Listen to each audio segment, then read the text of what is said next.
DMZ 지뢰 도발이 발생한 이후부터 극적인 협상 타결까지 남과 북은 그야말로 숨가쁘게 달려왔습니다. 도발부터 협상까지 일련의 사건들을 총정리하는 시간을 좀 마련했습니다. 이 기간 동안에 또 드러난 북한의 준전시 상태의 군사 전력을 분석해보고 앞으로 우리는 어떻게 대응을 해야 하는지에 대해서 고민해보도록 하겠습니다. 오늘 역시 두 분 모셨습니다. 남북 실무회담의 수석 대표를 지냈던 국가안보전략 문성묵 통일전략센터장 나오셨고요. 또 권태호 전 수도군단장 모셨습니다. 안녕하세요. 안녕하십니까. 안녕하세요. 예, 오늘은 저희가 이제 도발부터 회담 결과까지 좀 정리를 해보는 시간인데 일단은 군단장님께 저희가 질문을 좀 드려보겠습니다. 북한이 일단 지뢰 도발에 대해서는 사과와 비슷한 뉘앙스의 유감 표명을 하고 대북 확성기 방송 중단이라는 성과를 얻고 돌아가지 않았습니까? 저희가 이제 이쯤에서 이번 사건에 가장 좀 처음으로 돌아가서 생각을 해보면 지뢰 도발은 왜 한 걸까요? 어떻게 좀 보고 계십니까? 처음으로 좀 돌려보겠습니다, 시간을. 비무장지대 내에서 지뢰 도발에 관해 가지고 여러 가지 설이 지금 분분한 것 같은데요. 네. 분명하게 지뢰 도발이 감행됐던 그 시점은 우리 주요 연합연습이 실시되기 바로 직전이었기 때문에 네. 그 지뢰 도발이 근본적인 최초 이유는 연합연습에 대한 긴장을 조성하고 방해를 하고자 하는 그 목적이 있었던 것으로 보이고요. 예. 다만 이것이 예전에 감행돼 왔던 그런 도발과 큰 차이점이 있는 것은 군사 분계선을 넘어가지고 감행이 됐다 하는 그렇죠. 것입니다. 이것은 비무장 지대 내에서의 작전은 소위 군단장 정도 이상이 통제하는 그런 작전인데 그것도 군사 분계선을 넘어서 지뢰를 매설할 정도의 그런 과감한 작전을 구사하려면 대단히 담력이 있고 훈련이 아주 잘된 그런 요원 아니면 가능하지 않습니다. 그래서 이것은 최소한도 군단장급 이상이 결심을 한 그런 작전으로 보이고요. 또 지금 김정은이가 집권하고 난 이후에 계속해가지고 군사지휘관들이 부침이 인사이동이 심한 그런 시점에서 중앙에 보고하지 않고 승인 없이 네. 군사 분계선을 넘어서 그 특수작전 요원을 누가 보냈겠는가. 이것은 중앙에서의 묵인이나 지시 없이는 감행될 수 없는 그런 아주 계획적이고 의도적인 도발이었다.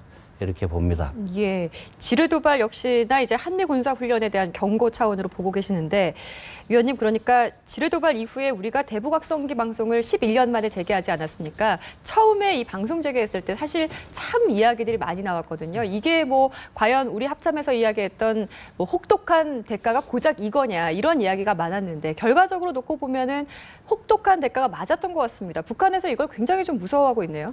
그렇죠. 우리 이제 군단장님께서 정확하게 지적을 해주셨는데 아마 김정은이가 한미연합연습을 중단하라고 요구를 했는데 우리가 들어주지는 않았죠. 예. 과거에는 한미 군사연습할 때 도발 안 했어요. 가급적 자제했죠. 근데 이번에 아마도 김정은이가 통 크게 미국을 대항해서 그런 도발을 일으키고 협박을 하고 그렇게 해서 아마 위신을 굉장히 세우려고 했던 것 같아요. 그리고 우리가 그렇게 확성기를 11년 동안 껐던 걸 킬 걸로는 아마 생각을 못하던 것 같습니다. 사실 2004년도에 확성기를 끌 때 그때 당시에도 북한은 그걸 절박한 사안이기 때문에 제발 좀 꺼달라고 그랬다고 아주 하더라고요. 구걸하다시피 예, 해서 예. 그때 당시 우리 정부가 그걸 수용을 했죠. 그런데 이번에 말씀하셨듯이 북한의 지뢰 도발에 대해서 합참이 그런 뼈저린 응징을 하겠다고 했을 때 우리 국민들이 상당히 의아했는데 아마 이번이 얼마나 북한이 그걸 뼈저리게 생각하는지를 아마 국민들이 이해하셨을 텐데 두 가지 이유가 있어요. 하나는 전방 지역에 근무하는 군인들과 주민들에게 미치는 부정적인 영향. 또 한 가지는 이 김정은 최고 존엄을 향해서 지금 이 확성기 방송이 이루어지고 있거든요. 그걸 중단 안 시킨다고 하는 것은 결국 김정은에 대한 이 불충에 해당이 되기 때문에 이번에 부랴부랴 그걸 끄기 위해서 나왔던 것으로 보입니다. 그러니까 저희가 이제 날짜별로 지금 처음 도발부터, 그러니까 일자부터 해서 개요를 좀 전해드리고 있는데 군단장님께서 지금 판례를 좀 준비해서 가지고 나오신 것 같습니다. 그러니까 처음에 도발하고, 그러니까 방송을 저희가 재개를 했는데 그렇게 예민하다 보니까 북한에서 급기야 이 방송 시설에 대한 타격을 합니다. 이게 결국 한 4발 정도의 포격을 했는데 거기에 대한 맞대응으로 우리가 155mm 포탄 수십 발을 대응 사격을 하게 되거든요. 근데 일각에서는 이 부분입니다. 바로 이제 4발이 북한에서 날아왔는데 우리가 너무 과도한 대응이 아니었냐라고 이야기하는 분들도 계신데 우리의 대응에 대해서는 적절했다고 보시는지요? 네, 우리가 29발이 155mm로 대응을 했는데요. 예. 원래 비무장지대 내에서의 군사작전은 정전시 교정규칙이라고 하는 그런 그 매뉴얼이 있습니다. 소위 휴전 상태를 유지하면서 적이 어떤 도발을 하게 되면 거기에 원칙적으로 대응하는 기준이 있습니다. 네. 이번 같으면 비례성의 원칙이 준수된 것으로 제가 알고 있습니다. 예. 그건 예를 든다면은 적이 소총을 한 발 쏘면 우리도 거기에 대응하는 한 3발에서 5발 정도로 대응을 하고 포를 한 발 쏘면 우리도 한 3발, 5발 이렇게 대응을 하는 그런 예. 정도입니다. 예. 그리고 그 표적도 군사분계선을 넘어서 한 500m 떨어지면 우리도 한 그 정도 넘어서 500m 정도를 때리고 그런데 북한의 도발이 워낙 강도가 심해지고 이것이 끊임없이 반복되니까 요즘은 원점까지 타격을 하고 선조치 후 보고하라 하는 지시가 저 말단까지 다 이렇게 전파가 되어 있습니다. 그 지침에 따라서 군단장이 적 포탄에 대응하는 것을 29발의 그 155mm로 네, 이렇게 네. 대응을 한 것 같고 아주 적절했다고 생각합니다. 일각에서는 예. 그 시간이 너무 지연된 거 아니냐 대응하는데 그런 지적을 더 빨리 하는 분이 있었는데 된다는 말씀이시죠? 이것이 그 DMZ에서 생기는 그런 대치 상황이라 하는 것은 마치 서부의 총잡이가 상대방이 총을 꺼내서 쏘기 전에 자기가 먼저 알아채고 쏴가지고 상대방을 제압하는 그런 식으로 이루어지는 것이 아니기 때문에 예. 아주 고요한 상태에서 정막 속에 있다가 갑자기 도발이 생기는 것이고 이번 같은 경우도 포탄이 떨어진 지점을 확인하고 또 우리가 대응을 했을 때 적이 만약에 거기에서 또다시 우리한테 도발을 해온다면은 인근에 있는 주민들이 입을 피해도 또 고려를 해야 되고 했기 때문에 주민들 대피시키는 시간 같은 것을 고려해서 최단 시간 내에 아주 적절하게 지침대로 그렇게 대응을 했던 것으로 알고 있습니다. 그러니까 우리도 비례성의 원칙에 따라서 아주 적절하게 대응했다 이런 판단을 하고 계시는데 사실 이렇게 대응 사격이 한번 있고 나서 분위기가 굉장히 좋지가 않은 상황이었습니다. 그러다 보니까 유엔 군사령부 군사정전위원회에서 북한에 이야기한 내용이 그러니까 대화를 하자 군사회담을 일단 제의를 했고 그다음에 도발 자제를 함께 요구를 했는데 단장님께서는 이제 여기 군사정전위원회 수석대표 역임도 하셨다 보니까 좀 질문을 드리고 싶은 게 여기서 이런 상황에 대한 중재할 수 있는 그런 권한이 있는지 그 부분을 좀 여쭤보고 싶습니다. 예, 유엔사 군사정전위원회는 우리가 이제 휴전이 체결되고 난 다음에 공산 측과 유엔사 측에서 쌍방 각각 2km씩 물러나서 비무장지대라고 하는 현재의 그 DMZ를 네. 4km 폭으로 설정을 하고 그 지대 내에서 쌍방 간에 발생할 수 있는 충돌을 예방하고 만약에 충돌이 발생하게 된다면 이것을 공동조사하고 서로 그 책임을 묻고 하는 그런 목적으로 이게 운영이 되어 왔습니다. 예. 공산 측에서 5명이 구성이 되고 유엔사 사령관이 임명하는 5명으로 해서 총 10명이 군사정전위원회를 구성해 왔는데 90년대에 들었으면서부터 북한이 유엔사의 실체를 부정하고 군사위원회 그 공산 측 위원으로 임명돼 있던 사람들을 일방적으로 철수를 시켰습니다. 지금 우리 군사정전위원회는 네. 오로지 우리 쪽 그러니까 예. 유엔사의 군사정전위원회 위원들 5명만으로 그 임무를 수행을 하고 있는데 예. 이게 이제 북한이 그렇게 일방적으로 철수를 하게 되니까 정전협정 위반 사항 같은 것이 발생하게 되면은 유엔사 이름으로 통보를 하지만 결국은 남북 장성급 회담 또는 실무 회의 뭐 이런 것을 통해 가지고 대화를 계속 지금 연결해 오고 있는데요. 이번 같은 경우도 명백한 정전협정 위반 사항이기 때문에 예. 유엔사 측에서 북한에다가 장성급 회담을 하자 하고 제의를 했었습니다. 예. 근데 그 제의에 응하지 않고 돌연 김양건이가 고위급 회담을 하자 하고 이렇게 나왔습니다. 이것은 최초로 이 도발이 감행된 것이 정전협정 차원에서 다루겠다 하는 근본적인 그런 의도가 아니고 고위급 회담을 어떻게 해서든지 끌어내 가지고 그동안에 북한이 가지고 있는 산적한 문제를 갖다가 한꺼번에 한번 해소해보자 하는 창구로 이 도발을 갖다가 획책했다 하는 것을 반증하고 있다. 예. 이렇게 판단됩니다. 그렇습니다. 저희가 오늘 이제 남북 간의 전운이 좀 감돌던 시점으로 시계를 좀 돌려서 이야기를 나눠보고 있습니다.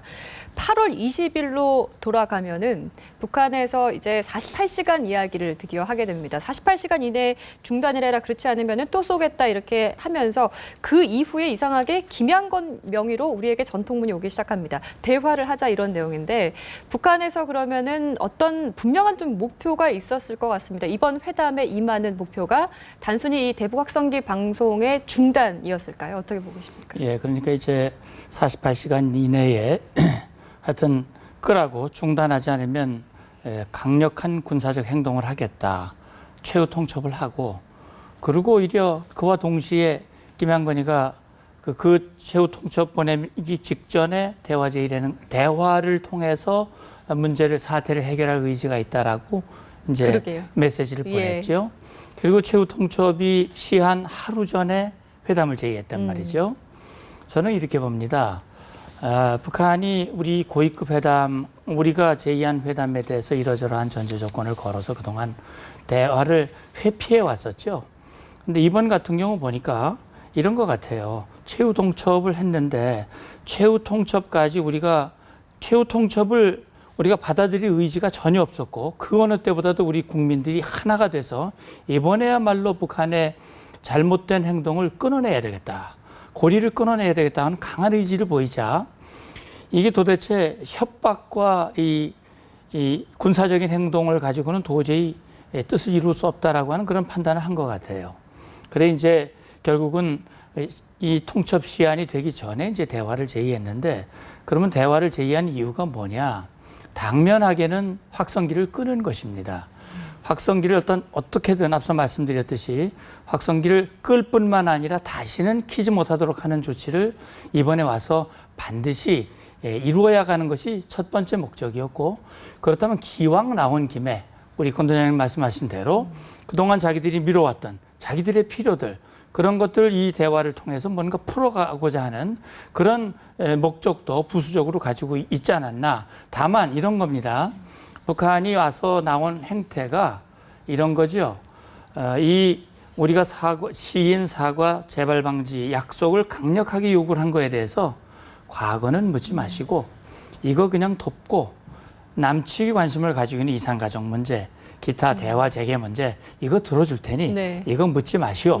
이렇게 나왔지만 우리는 이게 해결되지 않으면 뒤에는 의미가 그렇죠. 없다라고 하는 그런 입장으로 맞선 것이 결국은 40여 시간이라고 하는 긴 그런 밀당의 이 접촉이 이어진 걸로 이해가 됩니다. 예, 근데 이게 사실 대화하고 있는 중에도 북한에서 가만히 있었던 게 아니거든요. 군사적인 어떤 도발 징후들이 많이 포착이 됐습니다. 뭐 잠수함 기지 이동도 시키고 뭐 포병 전력도 2배 늘렸다고 하고 전형적인 이게 어떻게 보면 북한의 화전양면술인가 싶은 게 여차하면은 전쟁 준비를 하겠다 이런 의도인가요? 아니면 단순한 어떤 쇼잉이었을까요? 어떻게 보고 계십니까? 두 가지 의미를 봐야 될 것 같아요. 첫째는 그 회담장에서 회담을 진행하고 있는 북측 대표단에게 힘을 실어주는 것이죠.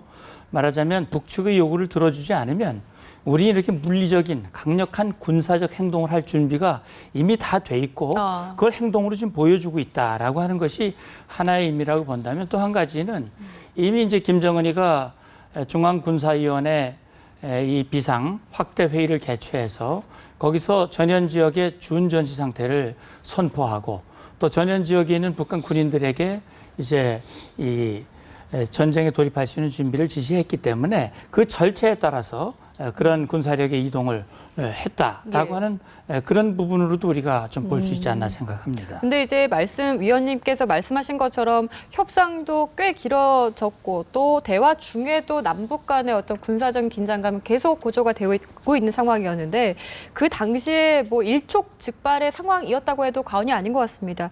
우리도 어떤 대비 태세를 하지 않았겠습니까? 우리 준비는 어떻게 하고 있었습니까? 네. 그때 당시 북한은 이제 전국적으로 준전시 상태를 선포했고요. 이것은 과거에 1993년도에 팀 스피릿을 할 때 거기에 대응해가지고 북한이 반발하면서 그런 상황을 한번 선포한 적이 있습니다. 네. 그리고 이제 전방 지역에는 전시 상태를 선포해가지고 포병을 전진 배치하고 공기 부양정이나 잠수함 같은 것을 전시 위치로 전방으로 전개하고 후방에서 미사일을 조작하는 그런 행동들이 있었고요. 우리는 여기에 대응해가지고 전방 군단은 진돗개 하나, 전국적으로는 경계태세 1급을 발령해가지고 대비를 했습니다. 이것은 평시에 발령할 수 있는 대비태세로는 최고조로 최고의 대비태세가 되겠습니다. 그렇게 하면서 한편으로 적이 또 도발해 올 수 있는 것에 대비해가지고 후방에 있는 포병을 우리도 전방으로 전진 배치하고 공중 타격 전력인 공군과 미사일 등을 갖다가 대기 상태를 높여가지고 예. 적이 어떠한 도발을 하더라도 즉각 응징할 수 있도록 이렇게 대비를 해왔습니다. 이 부분을 보고 이제 왜 적은 전시 상태, 준전시 상태까지 선포했는데 불구하고 우리는 방어 준비 태세인 대포콘을 격상시키지 않았느냐 하는 그런 말씀이 일부 있었습니다만은 대포콘을 격상시키게 되면 국가 전체가 경제적으로 엄청난 어려움에 처해야 하게 되고 국가가 전시 상태를 이행하는 그런 초보 단계에 해당되기 때문에 엄청난 혼란이 야기됩니다. 근데 우리가 이제 워치콘을 3에서 2로 격상시켜 놓고 예. 북한 지역을 전역을 속속들이 이렇게 들여다 보니까 북한 군사력이 움직이고 있는 그 모습 자체가 전면전을 염두에 두고 움직이는 것이 아니고 국지 도발을 하기 위한 그리고 협상에 힘을 실어주기 위한 그러한 전력, 예. 우리한테 겁을 주기 위한 그런 제스처 이런 것을 취하는 모습으로 이렇게 파악이 되기 때문에 우리가 적이 도발해 온다 하더라도 경계태세 1급과 진돗개 하나의 대비태세로 충분히 거기에 대응할 수 있다 이렇게 판단을 한 것입니다. 그러니까 긴박했던 당시에 우리 군 대응 부분까지 좀 짚어봤는데요. 여기서 저희가 하나 좀 이 부분도 하나 짚어봐야 될 것 같습니다. 준 전시 상황을 선포한 이후에 북한에서 그러니까 방금 얘기했던 부분들 뭐 잠수함이 기지 이동을 하고 포병 부대가 2배 증가했고 이런 부분들이 생중계가 됐거든요. 근데 국민들이 이런 소식을 듣고 굉장히 좀 불안감을 가진다거나 어떤 이게 전쟁 국면을 조장하는 것이다 이런 이야기가 또 있습니다. 국민들의 알 권리를 위해서 이런 내용을 신속하게 전해줘야 되는 부분인지 위원님께서 어떻게 판단하고 계십니까? 이제 사실 북한이 우리 남한 내부의 이 독특한 이 환경, 언론 환경 그런 걸 최대한 악용하고 있는 거예요. 그러니까 이렇습니다. 만약에 전방에 무슨 사태가 발생하고 북한군의 움직임이 있었는데 우리 합참이나 국방부가 그걸 발표를 안 했다. 그러면 나중에 언론이 가만히 있질 않아요. 국방부가 쉬쉬하고 안 가르쳐주고 그렇게 그렇죠. 됐다. 예. 도대체 뭐 하고 있는 거냐. 그래서 정확한 지적을 해주세요. 우리 연합뉴스는 아마 그런 걸 잘 절제해서 할 걸로 생각이 되는데 그런데 결국은 북한이 그렇게 만약에 자기들이 움직이면 우리 한미연합자산이 북한 군사력의 움직임을 다 파악하고 있기 때문에 틀림없이 그것이 언론으로 나가고 언론이 나가면 국민들이 불안해질 것이고 국민들이 불안해지면 정부에게 압박을 행해서 정부가 북한 요구를 들어주도록 만드는 그런 메커니즘을 북한이 최대한 악용을 하는 거거든요. 그런데 여기서 우리가 관심을 갖는 것은 이번엔 그게 안 맥혔다는 거예요. 예. 우리 국민들이 이제 북한의 그 꼼수를 어느 정도 이제 파악을 하신 거예요. 그래서 그런 행동들이 적어도 우리 정부와 군의 발표를 믿는 거죠. 그리고 움직이고 있지만은 우리 군이 철저히 대비하고 있고 우리 국민들이 동요하지 말고. 그래 잠수함이 이렇게 움직일 때 저도 방송에 나가서 그런 얘기를 했어요. 네. 북한 잠수함 아무리 움직여도 우리가 다 보고 있고 북한 잠수함의 특성을 봤을 때 예. 우리 남쪽 어느 항구로 와서 때릴 능력이 없다. 이제 그런 얘기를 했는데 아무튼 이번 기회가 북한도 배웠을 거예요. 통하지 않는다는 거를. 네. 우리 국민들도. 그래서 이 언론의 기능이라고 하는 것이 적시에 보도하는 것도 있지만 어떻게 보면 군사 기밀에 관한 부분들은 좀 잘 감춰주는 그런 배려도 좀 해야 될 것 같아요. 그러니까 북한에서도 이번에 우리 언론의 특수성을 악용하려고 했는데 그게 사실 먹히지 않았다 이렇게 보고 계시는군요. 그리고 이제 우리가 북한의 준 전시 상태 여기에 맞대응하는 부분이 한미연합전력인데 그 부분에 대해서는 어떻게 평가하십니까? 한미연합전력이라 그러면 통상 이제 국민들이 생각할 때 주한미군을 떠올리지 않습니까? 예, 그렇습니다. 주한미군이 한 2만 8천 명 되고 그 주력은 이제 미 2사단과 7공군인데요. 이거 말고 우리가 지금 강가하고 있는 전력이 주일 미군입니다. 예. 주일 미군이 한 4만여 명이 넘는데요. 예. 이것은 미군이 해외 주둔하고 있는 규모로는 나토 다음으로 두 번째 가는 전력이 일본에 주둔을 하고 있습니다. 그 일본에 커다란 전쟁 위협이 없는 곳에 그만한 전력이 주둔하고 있는 것은 한반도 유사시에 즉각 증원을 하기 위한 전력이 한반도 이외의 기지 가까이에 주둔하고 있음을 의미하는 것입니다. 그리고 그 지역에 있는 기지 중에 상당수가 우리 한국에 위치하고 있는 유엔사의 후방 기지로 지정이 되어 있고 그 후방 기지에는 많은 병참 물자, 탄약 같은 것이 저장이 되어 있습니다. 예. 일본에 있는 전력을 예를 든다면 도쿄 인근만 하더라도 요코스카 항에 7함대가 있고요. 그 서쪽으로는 미 육군 1군단 지부가 위치하고 있고 오키나와 쪽에 가면 5공군 그리고 해병 1개 군단 규모라고 하는 제3원정군 그리고 미 육군 1개 특전단 등이 위치하고 있습니다. 예. 이것은 유사시 1시간 정도면 즉각 항공기를 이용해서 한반도에 투입될 수 있는 그런 전투력이고요. 그다음에 4시간 정도 떨어진 괌에는 B-52 글로벌 호크 같은 전략 항공기들이 위치하고 있습니다. B-52 같은 경우에 이번에 검토가 되기는 했습니다마는 이것이 전면전 가능성이 없는 상황에서 B-52가 출격한다는 것은 그것은 뭐 좀 더 기다려 봐야 되겠다는 판단에서 이번에 자제를 했습니다만 예.